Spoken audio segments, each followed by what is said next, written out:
On today's Cowboys Report, we're breaking down some breakout candidates for Dallas coming out of minicamp. We'll eventually do stuff like make or break candidates and bounce back options. We'll discuss a lot of different stuff, but these are players who haven't done it before. Maybe they could this season.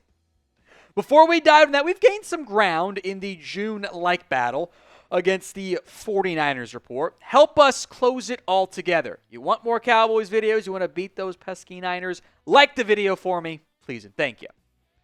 We've been here before with breakout candidates. I think there is potential for better and more from KaVontae Turpin, if only from a volume perspective. He really wasn't overly involved last season. On offense, he had 47 touches in total.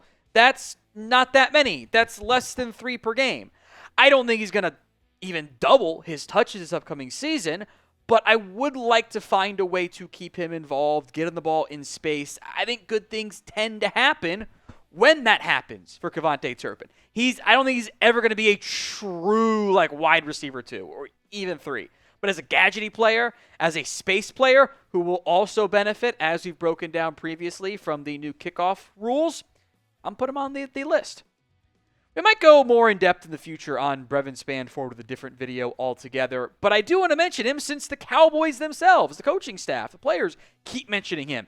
He was mentioned as a guy getting some tight end 2 run, which is also why in general, I don't like investing a premium asset in a tight end 2 because you can find those guys as undrafted free agents. Spann-Ford is a good blocker. He's got incredible size.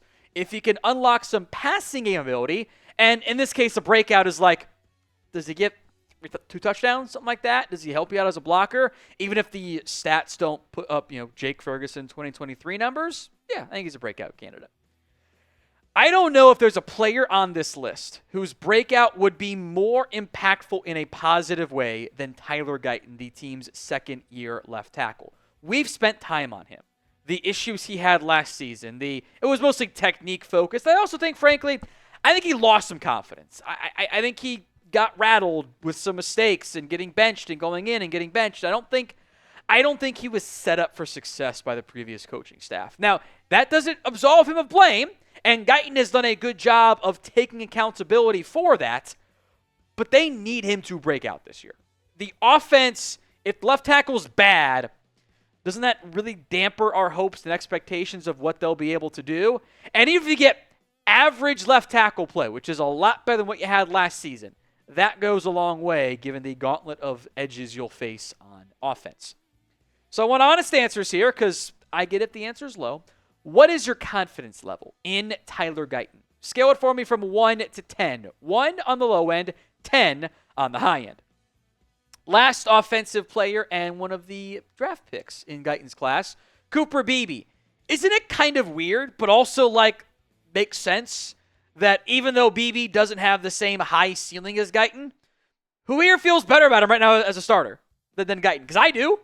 I thought Beebe, especially down the stretch last year, played really well. Now, the offense changed, and it was Cooper rush, get the ball out ASAP, which made the offensive line look better than maybe what they actually are. But I think I'm actually fully aligned with Brian Schottenheimer on this. He made some comments at his recent press conference. I think center is really underrated.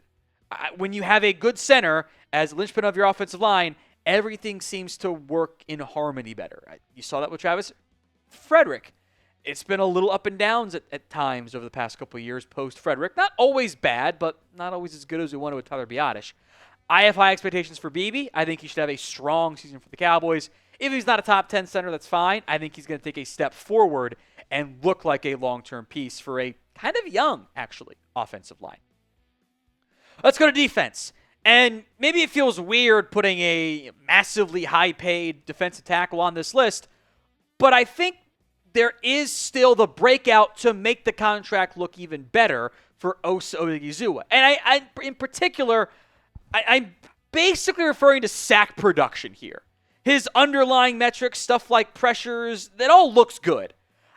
If I'm paying you what I'm paying you, I need to have sacks. I need to get more than 4.5 sacks. Or at least I need way better run stopping, which hasn't all been Osa or even Mazi's fault. There's been some linebacking and containment issues.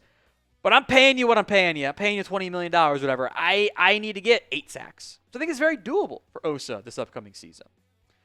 So predictions. How many sacks for Osa Odighizuwa in 2025? Let me know in the comments of today's show.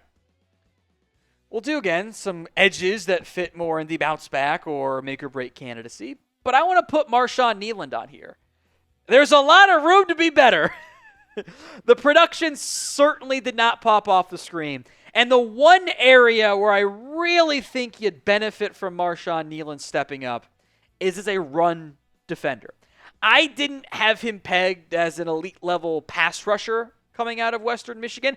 I did have Donovan Ezaraku pegged in that mold. But I look at this unit, I see Micah Parsons, pass rush first. Dante Fowler, pass rush first. Donovan Ezaraku, pass rush first. It'd be really beneficial if you got some Tank Lawrence-esque production out of Marshawn Kneeland, where maybe only gets you a couple sacks, but he can lock down as an edge setter in the run game and really benefit your run defense in that regard. I think he has the traits to do it. Can even kick inside some on passing downs, but he's going to have to take a step forward because 14 tackles and two TFLs, not going to cut it, even with the injuries. Cowboys jerseys are on sale. Get yours today at chatsports.com/DAL jersey. Link will be in the comments section and the description of today's show. It's all jerseys that have been on sale. Maybe you forgot to do something for Father's Day. Just, say, Dad, I got you this. It's just on back order. Come up with an excuse. Chatsports.com/DAL jersey. Cowboys jerseys are on sale. Variety of players and colors as well. Let's go to linebacker. I could have put every linebacker on one of these lists in some capacity. For breakouts, let's do Jack Sanborn.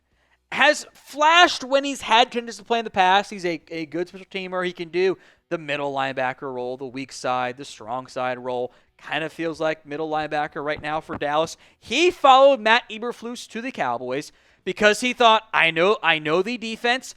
I've got a chance to make an impact and potentially cash in next season. Cowboys have to have somebody step up at linebacker. DeMarvion Overshown is going to miss time.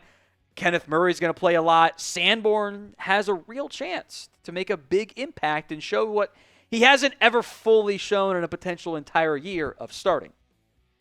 I want you to name a player who you think breaks out for the Cowboys this upcoming season. Sound off in the comments right now. Let's go to corner, and we'll spend these last 3 spots on the secondary in general. Kaiir Elam, who borderline fits in the make or break category, by the way, but Elam didn't live up to any expectations in Buffalo. I liked him a lot coming out of Florida. I thought he had elite level cornerback potential number 1 guy. Never put it